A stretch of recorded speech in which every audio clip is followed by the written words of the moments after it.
Menteri Israel marah usai Inggris, Australia, Kanada akui Palestina. Pengakuan resmi negara Palestina oleh Inggris, Kanada, dan Australia memicu respons keras dari para menteri sayap kanan Israel. Mereka menuntut Perdana Menteri Benjamin Netanyahu untuk segera melakukan aneksasi wilayah tepi barat. Menteri Keamanan Nasional Itamar Ben-Gvir menyatakan bahwa langkah pengakuan tersebut harus dibalas dengan standar toleransi Israel di wilayah yang ia sebut sebagai Yudea dan Samaria. Ia berencana mengajukan proposal ini dalam sidang kabinet mendatang. Pengakuan oleh Inggris, Kanada, dan Australia atas negara Palestina membutuhkan tindakan balasan segera, penerapan sinkronisasi yang cepat di Yudea dan Samaria, dan pembubaran penuh otoritas Palestina, kata Ben-Gvir dalam sebuah pernyataan. Senada dengan Ben-Gvir, Menteri Keuangan Bezalel Smotrich juga mendesak aneksasi tepi barat.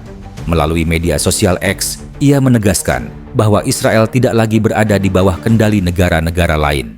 Masa-masa ketika Inggris dan negara-negara lain menentukan masa depan kita sudah berakhir.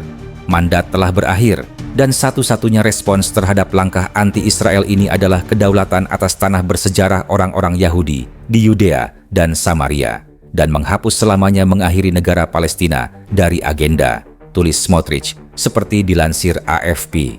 Ia pun mendesak Netanyahu untuk segera mengambil tindakan. Tuan Perdana Menteri, waktunya sekarang dan ada di tangan Anda, tambahnya. Bergabung dengan Inggris, Kanada, dan Australia telah secara resmi mengakui kenegaraan Palestina menjelang pertemuan Majelis Umum PBB pekan ini. Pengakuan ini muncul di tengah rencana Israel untuk memperluas organisasi di tepi barat yang dijajah dan mengintensifkan perangnya di Gaza, Palestina.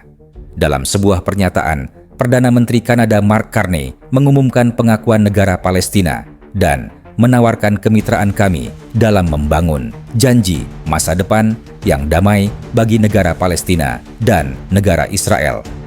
Carney menambahkan bahwa pemerintah Israel secara sistematis bekerja untuk mencegah prospek negara Palestina agar tidak pernah bisa didirikan. Mengakui negara Palestina yang dipimpin oleh otoritas Palestina memberdayakan mereka yang mencari kehidupan berdampingan secara damai dan mengakhiri Hamas. Ini sama sekali tidak melegitimasi terorisme atau menjadi hadiah untuk itu, kata Carney, seperti dilansir Al Jazeera, Minggu, 21 September. Pada saat yang sama, Australia juga mengumumkan pengakuan kenegaraan Palestina. Dalam pernyataan Perdana Menteri Anthony Albanese, Australia mengatakan pengakuannya bersama Kanada dan Inggris adalah bagian dari upaya internasional untuk solusi dua negara. Pengakuan dari Kanada dan Australia ini dikoordinasikan dengan Inggris, di mana Perdana Menteri Keir Starmer mengumumkan pengakuan resmi negaranya terhadap negara Palestina tak lama setelah pengumuman dari Ottawa dan Canberra. Starmer mengatakan pengakuan itu akan menghidupkan kembali harapan untuk perdamaian bagi Palestina dan Israel dan solusi dua negara.